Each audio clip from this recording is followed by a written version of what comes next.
Simón, hace poco un amigo me contó que tuvo un sueño bastante particular y perturbador. ¿Qué sueño? Él me dijo que soñó con que había una especie de apocalipsis zombie.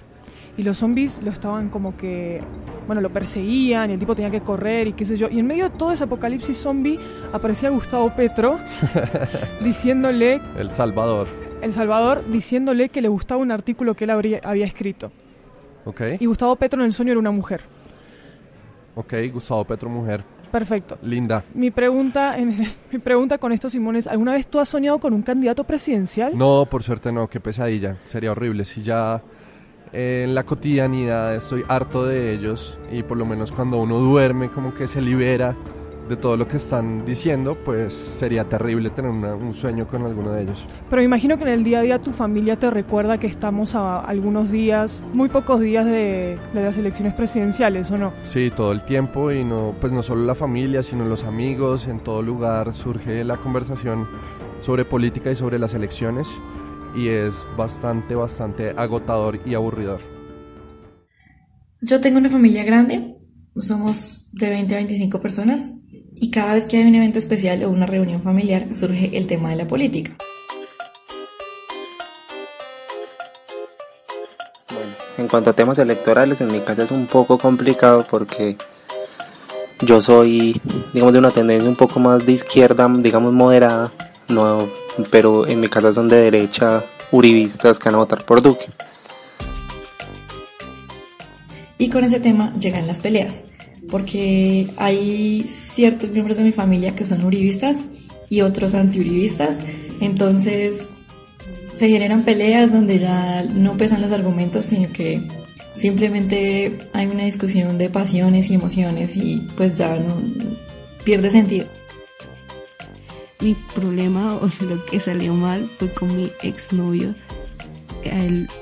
La familia tiene como un concepto totalmente diferente de política que el mío y son como muy de derecha, lo cual no siento que esté mal, es solo que chocábamos muchísimas veces y algunos encuentros salían completamente mal. Entonces cuando está empezando el semestre, este semestre, yo matriculé un curso en la universidad llamado Aproximación Historiográfica a la Izquierda en América Latina en la Universidad de Antioquia. Es un curso pues que me han dicho que es muy bueno y pues a mí me gustó siempre la historia, entonces lo matriculé. Mi mamá cuando se enteró me dijo, yo creía que era bromeando, pero fue muy en serio cuando me dijo, con que usted es así de izquierda como socialista, entonces hagamos esto. A partir de hoy, no me lo voy a dar la mitad de la mesada, va a tener que compartir su pieza, va a tener que renunciar a todos sus lujos, al televisor y eso, pues porque así viven los socialistas, entonces sea coherente lo que piensa con lo que hace. Yo me quedé un poco sorprendido, pero luego dije, no, debe estar charlando, ¿cierto? Un poco después, me dijo, Juan, usted me lo están adoctrinando mucho ya en esa universidad con las cosas de izquierda, entonces me va a tocar sacarlo. También lo dijo muy en serio. Incluso una vez una prima de él me dijo mamerta y creo que fue como el peor momento de nuestra relación, pues porque obviamente mi novio me quería defender, pero pues es toda tu familia como diciendo que tu novia es como de izquierda o algo así, entonces era demasiado incómodo. Esa fue en realidad una de las razones por las que cortamos, porque siempre había como ese encuentro incómodo entre todos y en realidad ni siquiera nos caíamos mal, es solo como que sabíamos que en todas las reuniones familiares la cosa iba a terminar así, con una discusión de por qué quieres apoyar a un candidato de izquierda cuando en realidad lo que necesitamos es un candidato de derecha y bla bla bla bla bla. Siempre terminábamos como en una discusión que salía y se iba más allá de la reunión familiar y bueno, pues eso fue lo que salió mal. Porque ya la gente es muy intensa y además se generan demasiados como extremismos. La gente toma posturas muy radicales y defienden su candidato a muerte así no sepan qué es lo que el candidato está diciendo o cuáles son sus propuestas políticas. Entonces hablar de ese tema me parece ya que no tiene como ningún fin, o sea, uno no va a lograr ni entender al otro ni que el otro lo entienda a uno. Entonces, la verdad, para evitar peleas entre los miembros de mi familia, tratamos de evitar ese tema. Y sobre todo cuando tienen que ver con Álvaro Uribe.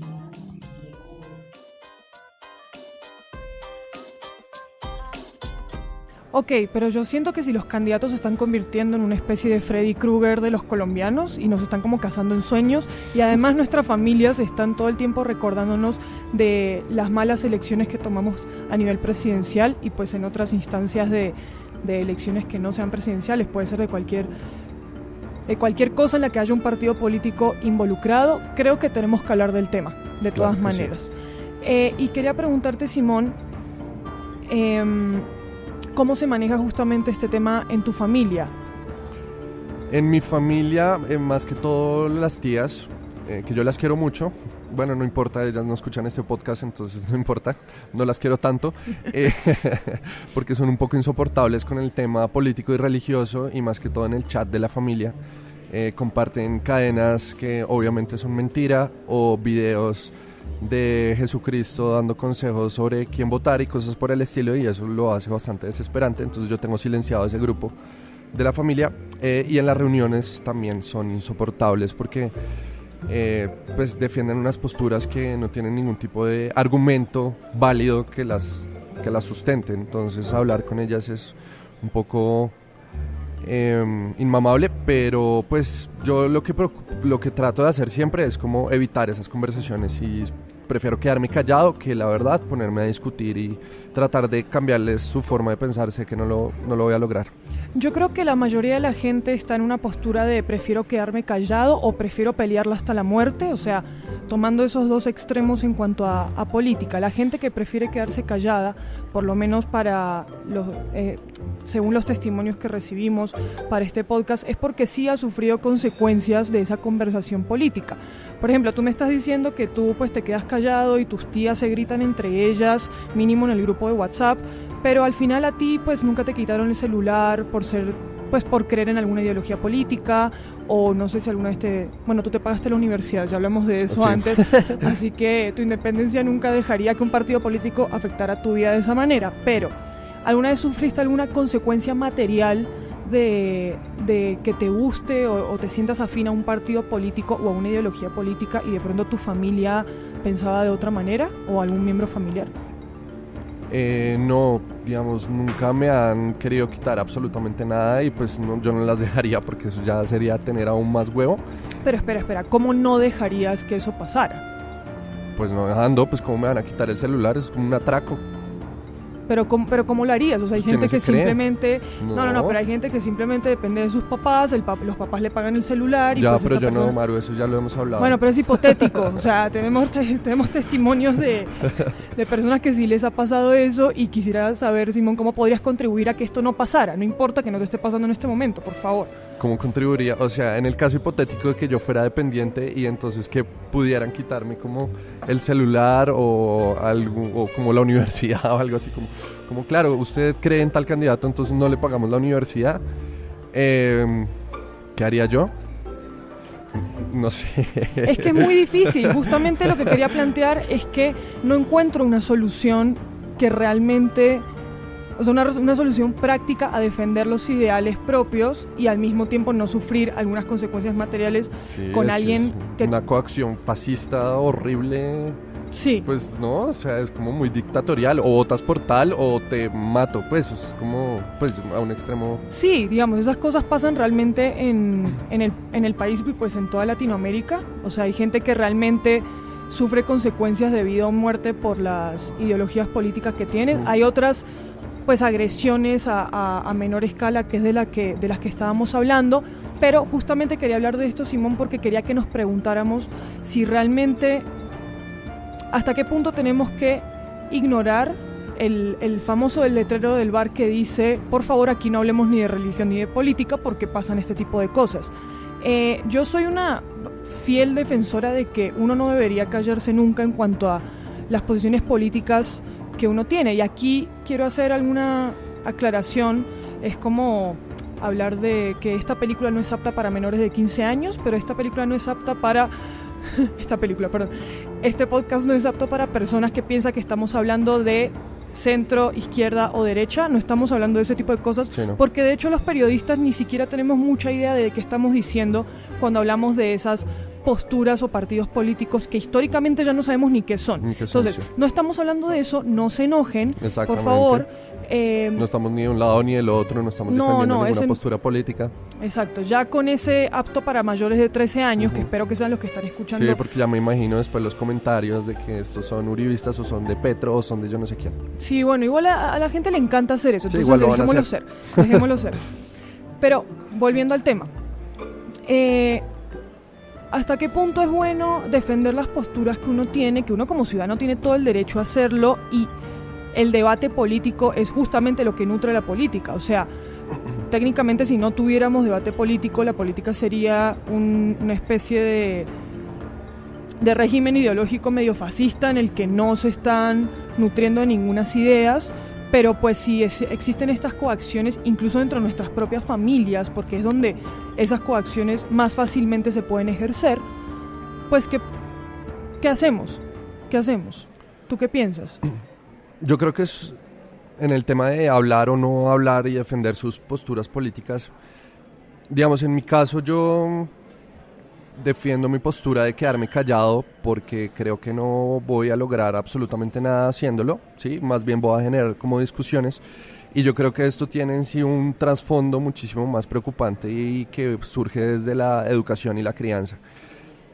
¿Por qué? Porque la democracia en sí sería ideal o funcionaría, digamos, de la forma como se ha pensado si todos fuéramos personas tolerantes y respetáramos la forma de pensar del otro. Pero como no lo hacemos, y como porque el otro piensa distinto, entonces yo lo agredo o llego hasta matarlo o a quitarle el celular o lo que sea, entonces por eso no funcionan, y uno ponerse a discutir con una tía que lleva 60 años creyendo la misma cosa, pues uno no va a lograr nada, y uno simplemente cuando llega al punto de votación pues marca a la persona por la que uno quiere que, pues, por el candidato que uno quiere que sea el presidente, y así ya está de una u otra forma aportando como a esa democracia y al fortalecimiento de esa democracia. Yo creo que tiene que haber un cambio mucho más radical desde las bases de la estructura social, como la educación, la crianza, enseñarle a la gente simplemente a ser tolerante. O sea, creo que es algo que es muy básico, pero que muy pocos tenemos. Simón, a mí me gusta mucho que tú pienses a tan largo plazo, pero tus tías no van a volver a educarse. Tampoco mis tías ni las tías de todas personas. No, yo realmente no tengo unos 20 años más o menos. Yo realmente la esperanza de vida nada. es 70, 75, entonces si tienen 60 dentro de 15 años ya las cosas podrían ser diferentes.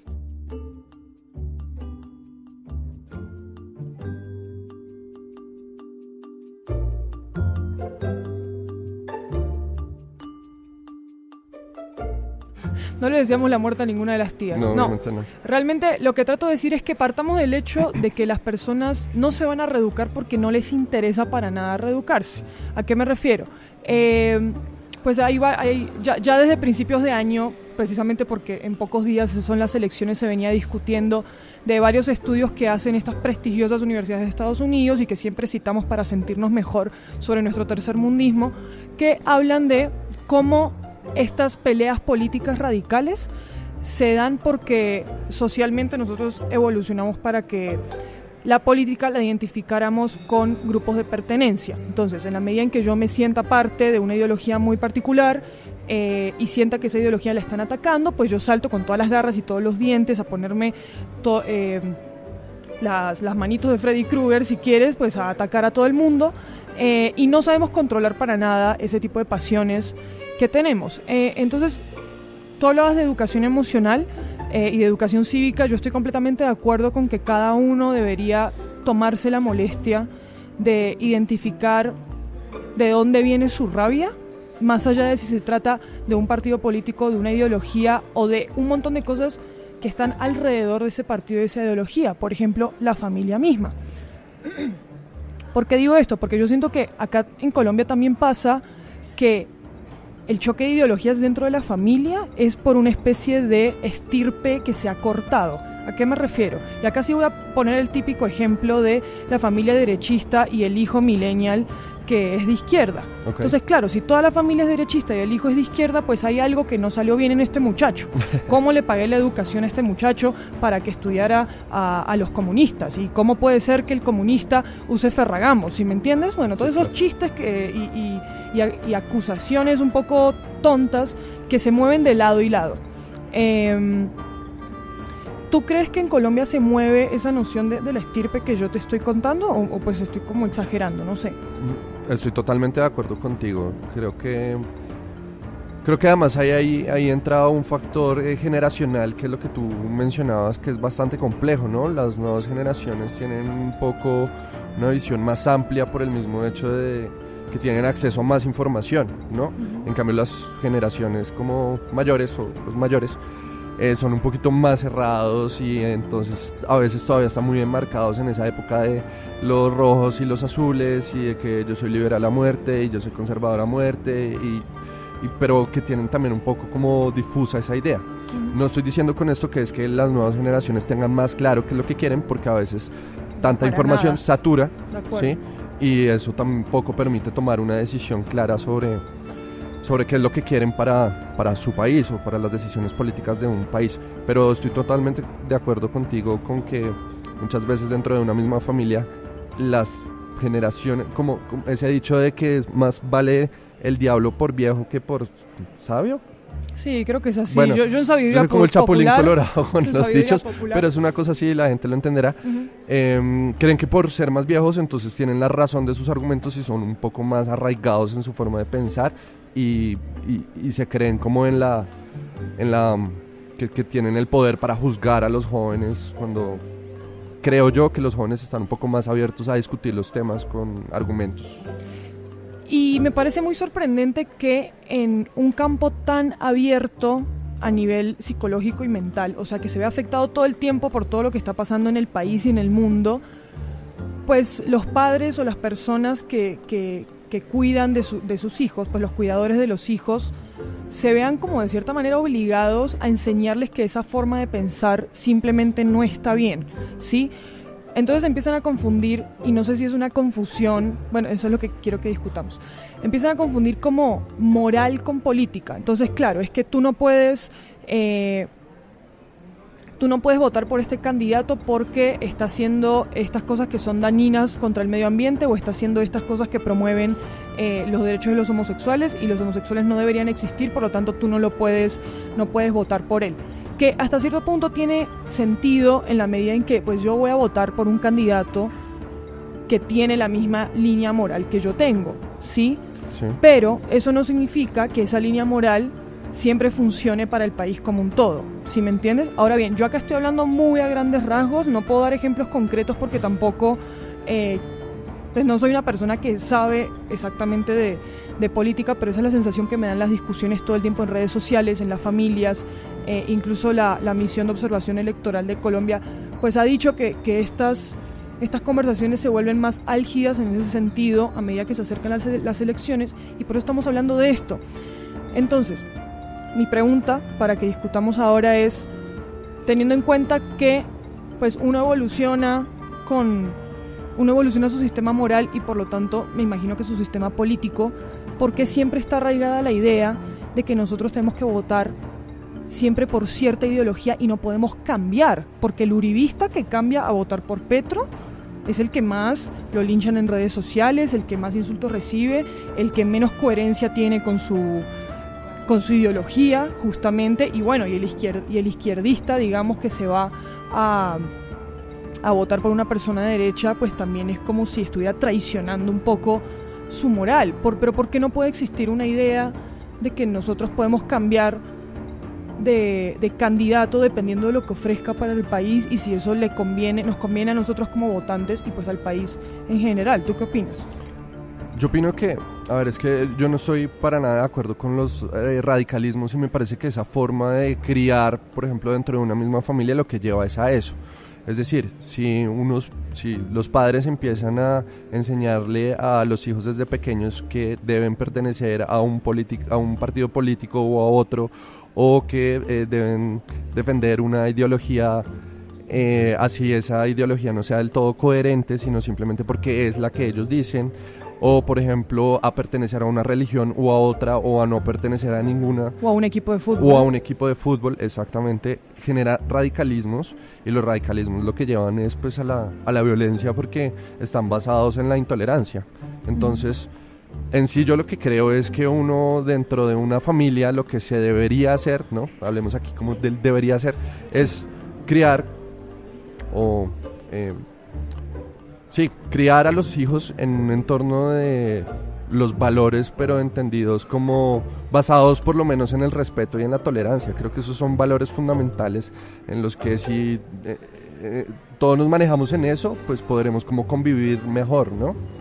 Sí, estoy de acuerdo, pero también estoy de acuerdo y trato de ser muy realista en la medida en que hay gente que no le interesa el respeto ni la tolerancia, le interesa la pasión intrínseca que implica la política y en esa medida atacarse unos con otros. Y yo creo que, por ejemplo, la misión electoral sí ha hecho muchos esfuerzos de campaña para promover el respeto, la tolerancia en redes sociales, analiza mucho los candidatos cómo están en cuanto a la promoción de mensajes de odio, frente a partidos contrarios, etcétera. Pero hay gente que simplemente no le importa, Simón. O sea, hay gente que está escuchando este podcast y nos dice, estos bobitos que no saben de qué están hablando y están promoviendo el respeto y la tolerancia, qué sé yo, y ellos van a ir a redes a empezar a tuitear, estos bobitos que no sé qué, que están hablando de la tolerancia y bla, bla, bla, y pues van a seguir con su vuelta como si nada pasara. Entonces, pues todo mal, ¿sí me entiendes? O sea, al final, todo mal, y por eso quiero pasar a algunas recomendaciones que para la gente que le importe sí pueden implementar en un entorno familiar en el que estén teniendo algunos problemas en cuanto a hostilidad política. Y estos consejos son de Julián de Subiría, cuyo cargo es... Mi nombre es Julián de Subiría Samper, consultor en educación de las Naciones Unidas para Colombia. ¿Qué le aconsejaría a una persona que se está viendo afectada por una situación de desventaja frente a una discusión política, por ejemplo? Si una persona se siente atacada porque otros familiares lo amenazan con que no crean cierta ideología política, le sugeriría pelear por hacerse respetar, o más bien callarse si se siente demasiado afectado. Es totalmente absurdo que un padre le quite el celular a un hijo porque piensa distinto.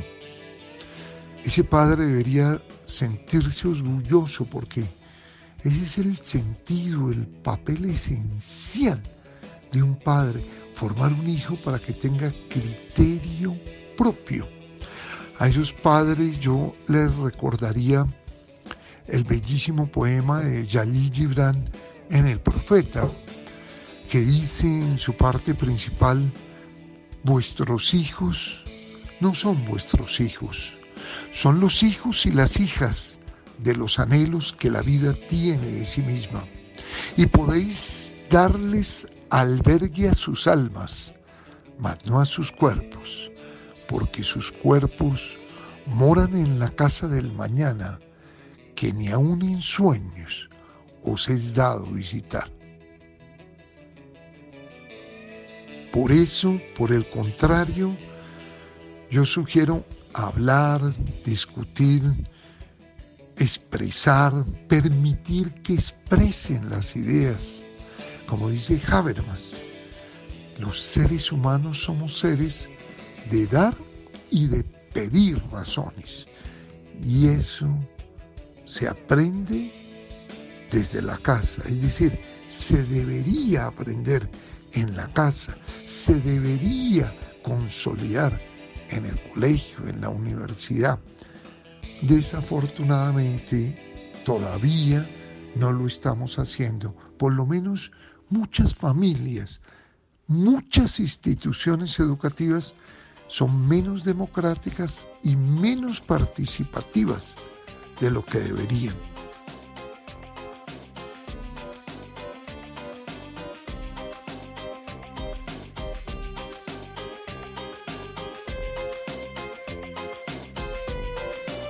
Bueno, para aquellos interesados en tener más información, en el artículo que acompaña este podcast en eltiempo.com hay varios links de actualidad política y esos temas relacionados para que ustedes se informen un poco más.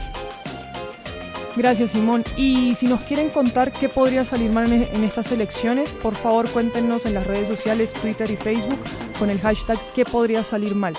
Además, si tienen alguna historia de la vida cotidiana, algún problema que nos quieran contar y que les gustaría que discutamos en este podcast, pueden mandarnos un correo con un resumen de su anécdota al correo especialesmultimedia@eltiempo.com.